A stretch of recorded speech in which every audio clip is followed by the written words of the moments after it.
Series 1, Episode 5. High five. Yeah. So, the plot of Episode 5. There is an anomaly that opens at a golf course, and a pterodactyl and her babies come through, and they eat this golfer. Then the team have to find the pterodactyl, tranquilize it, and put it back into the anomaly. Meanwhile, there's tension between the team, between Cutter and Claudia, and then Claudia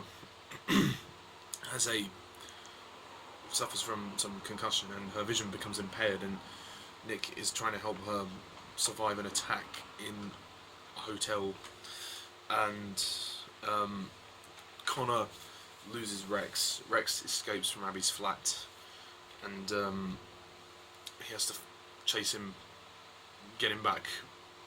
So there's tension between there. So yeah, episode 5.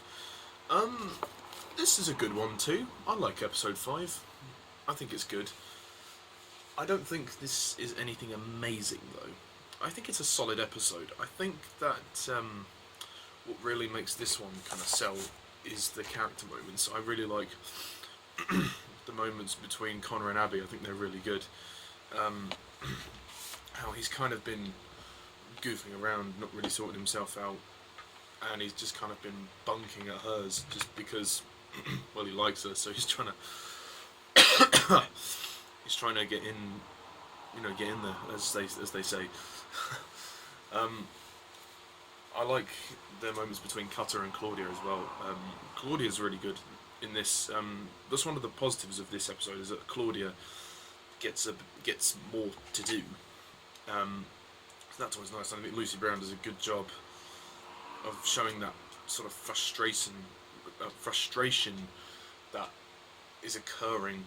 So yeah, she's incredibly frustrated with Cutter, but at the same time they kind of like each other. So yeah, there's that couple of moments where like you see the glints in their eyes, and then there's obviously that moment where they kiss, which is the thumbnail for this review. So yeah, I think he kind of does that, like just because, you think, well, she won't expect it, why not? I mean, considering they kissed in the first episode as well. That was even before they met.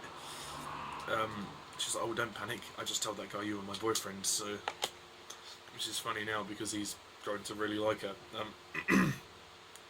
And it's really interesting because her loyalties are kind of changing more towards sort of Cutter. Because she kind of works for Lester, but she has to keep Cutter under control.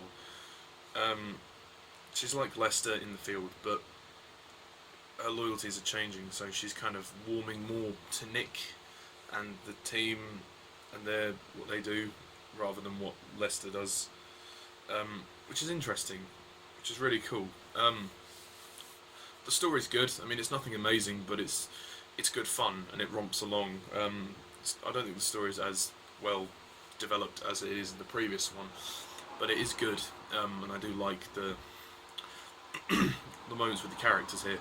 The creature looks cool as well. The pterodactyl and the babies look really cool. The CGI is good. The camera work's good too as well. There's some better camera work in this episode. The acting's really good. I really like Douglas Henshall.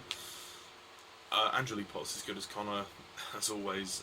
There's a nice little moment harking back to his friend Tom, where he's playing on the GameCube or Xbox or whatever it is, and then he's loading a game, he's loading a slot for the game, and it sees Tom's name under it, and so yeah, that's a nice little nod back to episode 4. Episode 5 doesn't feature Lester, which is a real shame. I think that's one of the nitpicks I have with this, is that it doesn't feature Lester, which would have been nice. As far as I'm aware, this is one of the only episodes where he's not actually present. Not just Series 1, but all of the show, which is interesting. Yeah, it's a shame that he's not there. The absence of him is sorely missed. Again, James Murray as Stephen, he's just not as good here. I mean, he's not good. He's not very good throughout his time on the show. He's just very flat, very wooden. I mean, granted, he gets a bit less to do in this episode, so it's not too bad, but he just delivers every line with such a monotone fashion that I don't know, like, I've never been the biggest fan of him. He's just not compelling to me. He's the member of the team that I care about the least. Yeah. Abby's good. Hannah Spearitt does a good job as Abby. All the characters do a good job. Well, Stephen. The music is good too. There's not really much to say about episode 5, to be fair. I kind of wish that we could see more of the creatures, though. There's not as much of the creatures in this. There's a great moment when they have to shoot it at high range. They go to the top of a building and try and tranquilise the pterodactyl. So that sort of shot is nice to see the view of, I think it's London or wherever the hell it is, somewhere around there, which is nice. And obviously towards the end we have a segment which includes Helen Cutter. Yeah, Juliet Aubrey makes a reappearance as Helen. She comes in for a short section towards the end, which is nice. She helps save Claudia. It's never really explained why, but yeah, I'm sure it will be in the next episode. I can't really remember why she's there. She's just been going back and forth, obviously, because she escaped in the previous episode after they tried to interrogate her. So it's nice to see her little cameo, and I feel that moment when Nick Cutter thinks Claudia is dead is a little underplayed. I think, he just says, Claudia Brown. Like, you can see it in his face that he's shocked, but he just says it so naturally, like casually, like Claudia Brown.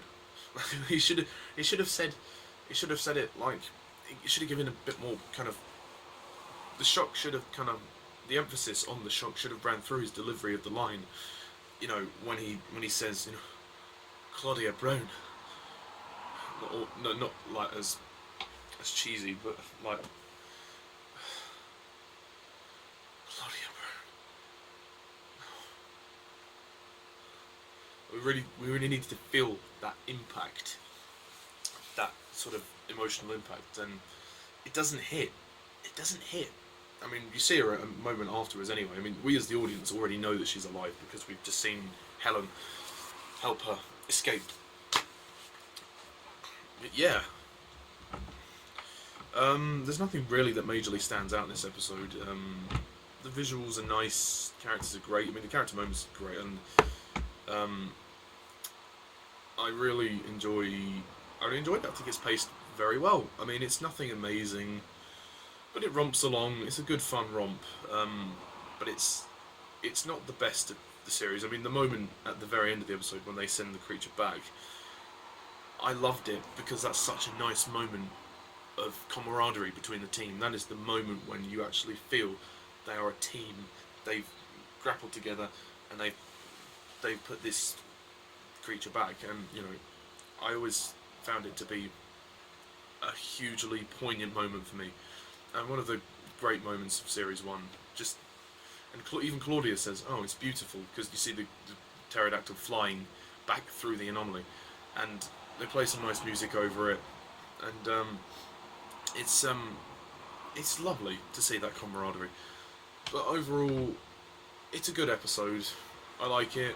Nothing special. Solid fun. So I'm going to give this one probably a 7 out of 10.